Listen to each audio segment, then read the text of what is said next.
In the video for today, I'm going to show you how to send a message on WhatsApp without adding the number to your contacts.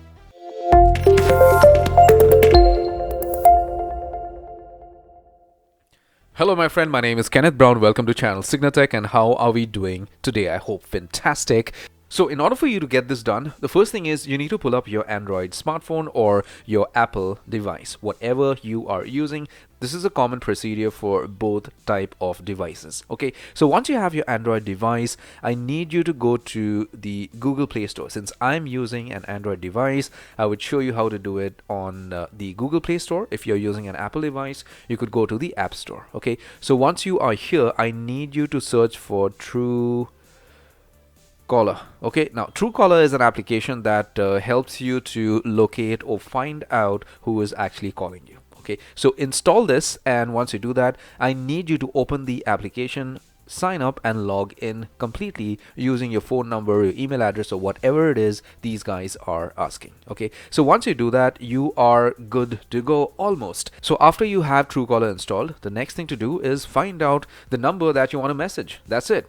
So for example, I have been receiving or getting missed calls from this number since morning, and finally I spoke to the person, but I had a thought of messaging this person on WhatsApp. So if you pull up Truecaller, you are going to get details about this person and also an option to send a WhatsApp message. Okay, so this is the number, okay, for this person by the name of Boss, Del, PK, whatever, Sanjog Datta. So this is the number that has been calling me for quite some time now.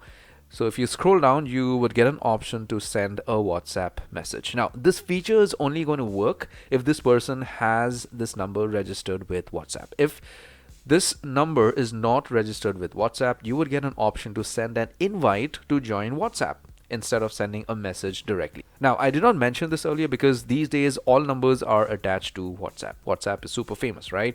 So you click on this option for WhatsApp, and once you do that, you select WhatsApp if you're using dual instance of WhatsApp, and you would get an option to send a message to that person. So you could just send a message and it goes to that specific WhatsApp for that number. Okay, so here you could see that I did not have to add this contact to my contact list to send WhatsApp messages. You could also do the same. And apart from this feature, Truecaller has a lot of other features that you may just be interested in. You could go through and find out for yourself. I hope you got some value out of my video. If you did, give it a thumbs up, post a nice little comment, and do not forget to subscribe and hit the bell notification icon. Take care, my friend.